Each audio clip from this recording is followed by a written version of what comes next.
Hello नमस्कार दोस्तों, welcome back to my channel study with Anoop. Anoop परिवार में आपका बहुत बहुत स्वागत है। हम जो आपको लेकर आए थे लास्ट क्लास में, हमने डिस्कस किया था कॉन्स्टिट्यूशनल अमेंडमेंट का जो वेरी इंपॉर्टेंट सेक्शन था, तो उसका ही सेकंड पार्ट हम लेकर आ गए हैं आप लोगों के लिए। तो चलते शुरू करते हैं। और ये हमारा टेलीग्राम चैनल भी इसी नाम से है, आपका स्टडी विद अनूप से, जहाँ पर आपको पीपीटी आपको सारी फ्री ऑफ कॉस्ट मिल जाएंगी। ठीक है, तो ज़रूर आप चैनल को लाइक करिएगा प्लीज़, और सब्सक्राइब जरूर कर लीजिएगा चैनल को, और दोस्तों के साथ भी शेयर कर लीजिएगा। So thank you. चलते हैं इस बात के लिए, आगे बढ़ते हैं। जय हो, आगे बढ़ते हैं। इसके बाद हम लोग देखते हैं,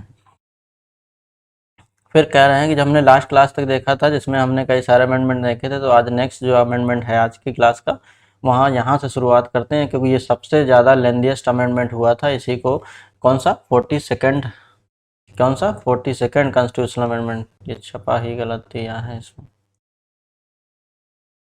ठीक है, तो याद रखिएगा कौन सा 42nd सेकंड जो कॉन्स्टिट्यूशनल अमेंडमेंट हुआ था, कब 1976 में हुआ था। तो इसमें बहुत सारी चीज़ें हुई थी, इसलिए 42nd जो कॉन्स्टिट्यूशनल अमेंडमेंट हुआ था, इसको क्या बोला जाता है, मिनी कॉन्स्टिट्यूशन भी बोला जाता है। क्या बोला जाता है, मिनी कॉन्स्टिट्यूशन। तो ये जरूर याद रखिएगा, मिनी कॉन्स्टिट्यूशन भी इसी को बोला जाता है। फिर तो अब देख लेते हैं, पहली बार प्रियम्बल में एक बार अमेंडमेंट हुआ था, कौन सा कब हुआ था, तो 42nd में ही हुआ था। ठीक है, थोड़ा सा गंदा सा लग रहा है, इसको सही कर से लिख देते हैं हम। क्या बोला जाता है इसको, मिनी कॉन्स्टिट्यूशन बोला जाता है।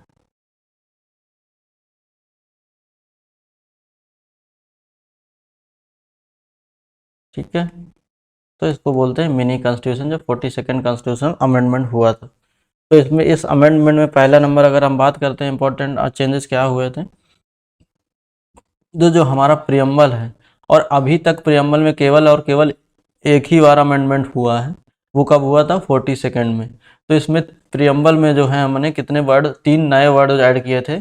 कौन कौन से, सोशलिस्टिक, सेकुलर एंड इंटीग्रिटी। तो 3 नए वर्ड कौन से थे, सोशलिस्टिक, सेकुलर, तो सेस याद कर सकते हैं आप, ऐसे ऐसे याद करने के लिए क्या ऐड किया था, सेस, सोशलिस्टिक, इंटीग्रिटी एंड सेकुलर, यानी सोशलिस्टिक, सेकुलर एंड इंटीग्रिटी, ये 3 शब्द हमने ऐड किए थे। और ये केवल और केवल एक ही अमेंडमेंट हुआ है अब तक प्रियम्बल में, और पहली बार अमेंडमेंट हुआ है, और ओनली 1 अमेंडमेंट हो चुका है। ठीक है, कब हुआ था, 42nd कॉन्स्टिट्यूशनल अमेंडमेंट हुआ था 1976 में, यानी 1976। दूसरी बात आपको याद होगा कि हमने क्या किया था, फंडामेंटल ड्यूटी भी इंसर्ट करी थी।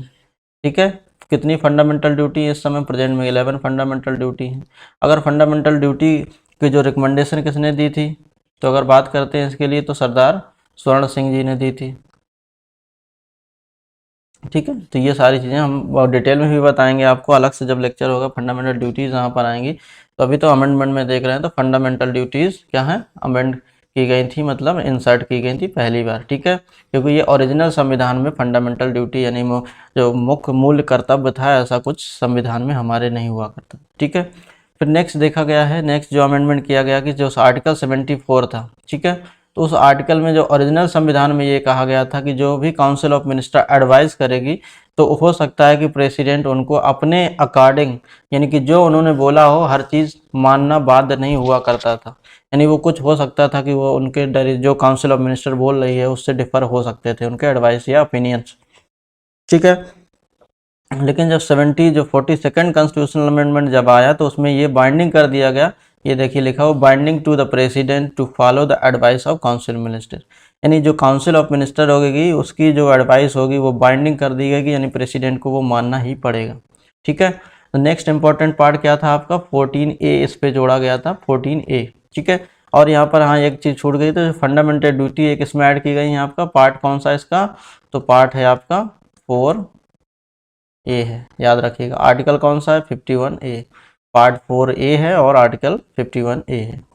ठीक है, तो 42nd में ही जो अमेंडमेंट हुआ था उसमें और क्या ऐड किया गया था, पार्ट 14 ऐड किया गया था, जिसमें क्या किया गया था कि प्रोविजंस किए गए थे एडमिनिस्ट्रेटिव ट्राइब्यूनल्स के लिए, और कोई अदर ट्राइब्यूनल्स, यानी कोई स्पेशल मैटर हो सकता है, जैसे आपने सुना होगा रिवर वाटर डिस्प्यूट हमेशा अक्सर आता है, तो उनके भी ट्राइब्यूनल्स आते हैं, तो वो अदर ट्राइब्यूनल्स में कैटेगरी में आ जाता है। ठीक है, फिर इसके बाद देखिए क्या था, नेक्स्ट ऐड किया गया था आपका कि जो आर्टिकल 312 तो ओरिजिनली में था, तो उसमें क्या था, IAS का कॉन्सेप्ट होता, ऑल इंडिया सर्विसेज का कॉन्सेप्ट होता था। तो इसमें ऑल इंडिया क्या जुडिशियल सर्विसेज क्या ऐड की गई थी 42nd कॉन्स्टिट्यूशनल अमेंडमेंट के तहत, क्या ऑल इंडिया जुडिशियल सर्विसेज, यानी कि जजेस के बारे में जो अपॉइंटमेंट का कोई पहले ऑर्गेनाइजेशन ऐसा कुछ नहीं था कि ऑल ओवर इंडिया के लिए कोई एक संस्था हो जो जजेस के बारे में काम करती हो, यानी कि जजेस के अपॉइंटमेंट रिक्रूटमेंट के बारे में कोई काम करता हो। तो ऐसा इंट्रोड्यूस किया गया जो आर्टिकल 312 उसमें क्या जोड़ा गया कि ऑल इंडिया जुडिशियल सर्विसेज के बारे में, ठीक है। फिर नेक्स्ट कह रहे हैं जो आर्टिकल था 352, ये आपको पता होगा किसके लिए, नेशनल इमरजेंसी के लिए आर्टिकल है ये 352। तो इसमें क्या कर दिया गया कि इसमें इम्पोज, इसमें पहले क्या होता था कि ऐसा कोई प्रोविज़न नहीं था कि कुछ एक, जैसे मान लीजिए पूरा कंट्री है, अब डिस्टर्बेंस हमारे यहाँ पर है, तो ज़रूरी नहीं है कि यहाँ पे सब चीज़ें बैन कर दी हैं, इतना ही बैन कर सकते हैं ना। या मान लीजिए कोई प्रॉब्लम है, जैसे जम्मू कश्मीर में ऐसे देखिए आप होती है दिक्कत हमेशा अक्सर कुछ न कुछ को, तो जब जम्मू कश्मीर में अगर प्रॉब्लम है तो वहाँ की चीज़ों को क्या कर दिया जा सकता है, वहाँ पे एक पार्ट में हम इमरजेंसी लगा सकते हैं।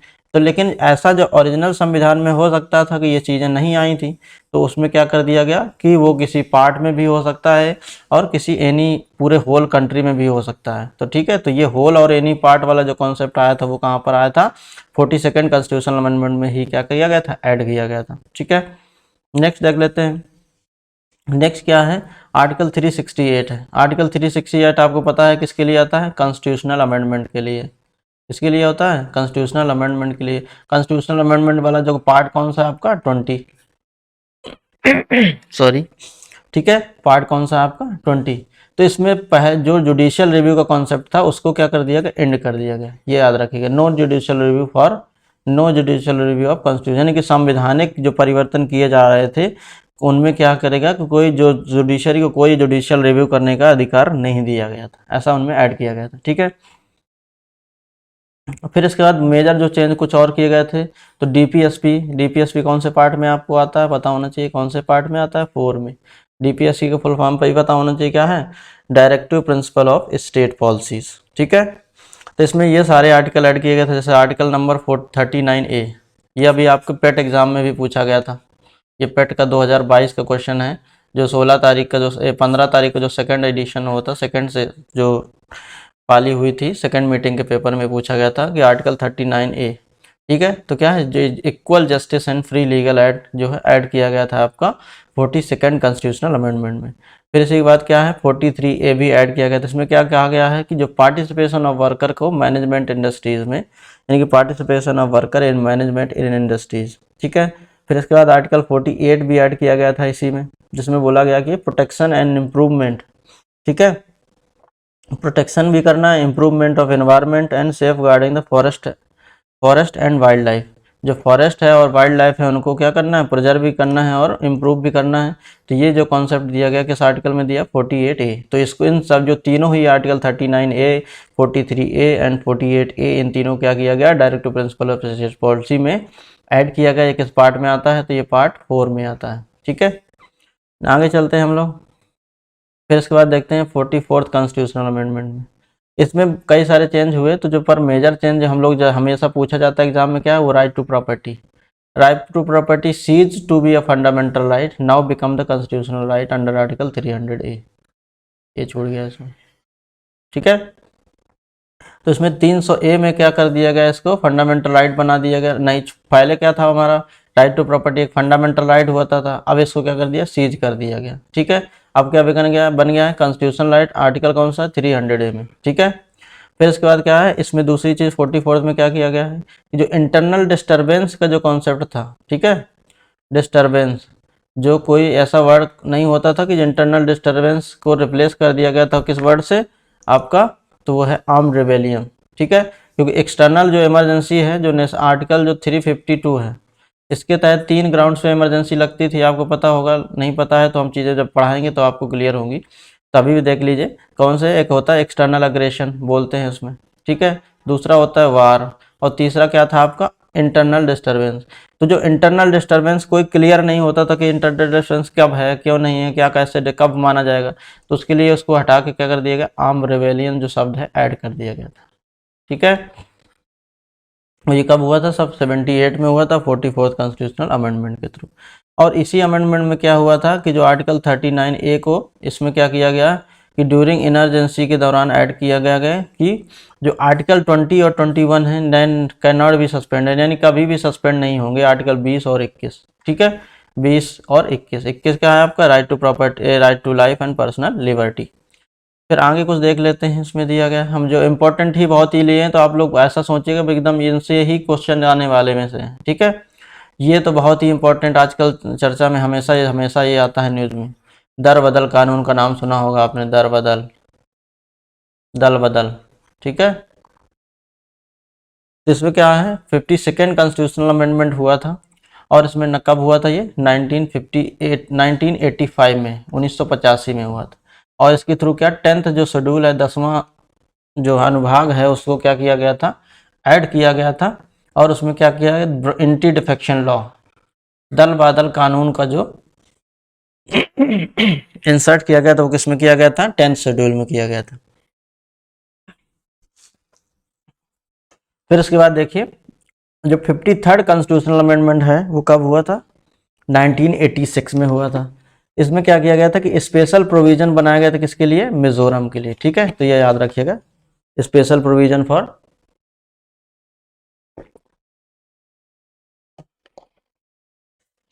और इस पे हमने 371 पे कई सारे जो आर्टिकल होते हैं, जैसे इसमें गुजरात के लिए और महाराष्ट्र के लिए, फिर इसके बाद आ जाता है आपका आसाम वगैरह के लिए 371A, B से लेके आके G तक।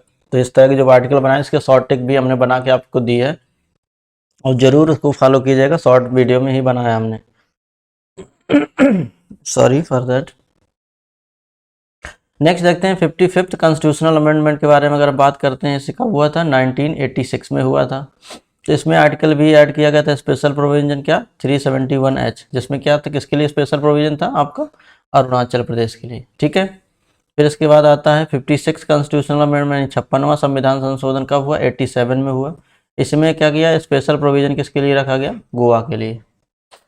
ठीक है, फिर इसके बाद ये बहुत इंपॉर्टेंट क्वेश्चन, इंपॉर्टेंट पार्ट है आपका, इसमें से क्वेश्चन हर बार कई बार पूछा गया है, कम से कम 10वीं बार एग्जाम में आया होगा।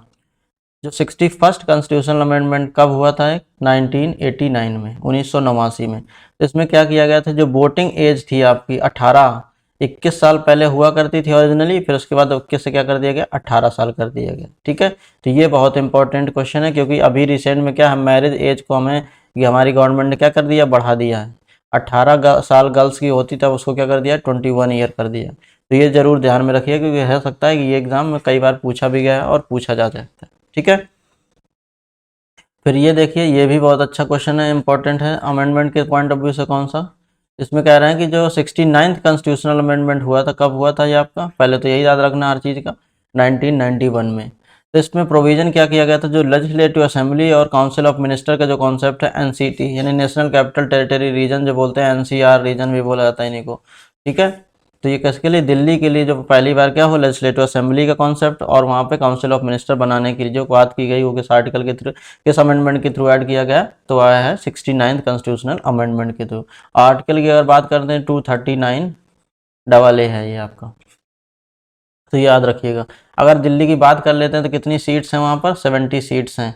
किसके लिए, असेंबली सीट्स की बात कर रहे हैं, यानी कि 70 सीटों में वहाँ पर विधानसभा चुनाव होता है।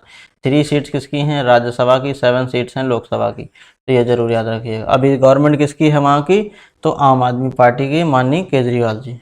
ठीक है, फिर आज देखते हैं क्या है, 70th कॉन्स्टिट्यूशनल अमेंडमेंट हुआ, 17वां संविधान संशोधन कब हुआ, तो 1992 में हुआ। ठीक है, इसमें कह रहे हैं कि जो MLA of NCT of Delhi and union territory of Puducherry got the voting rights, यानी कि जो 17वें संविधान संशोधन था, 69 में क्या गया कि जो काउंसिल ऑफ मिनिस्टर यानी MLA बनाए गए वहाँ पर दिल्ली में।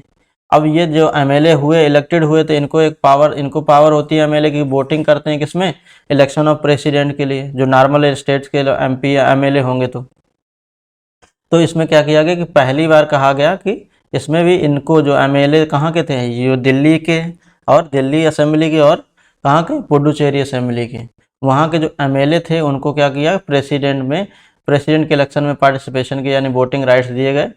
ठीक है, तो ये चीज़ें की गई थी। और आज का वीडियो हम यहीं पर इसको एंड करते हैं, जो सेकंड पार्ट है आपका। So thank you for watching. Please channel को लाइक करिएगा, शेयर करिएगा, सब्सक्राइब करिए, कमेंट करके बताइए कि आपको कैसा लगा ये वीडियो। और ऐसे ही लगातार वीडियो पाने के लिए आप चैनल को ज़रूर सब्सक्राइब करिए, कमेंट करिए, इससे मोटिवेशन भी बढ़ेगा, तो चीज़ें आपको बहुत क्लियर होंगी। So thank you so much for today and thank you so much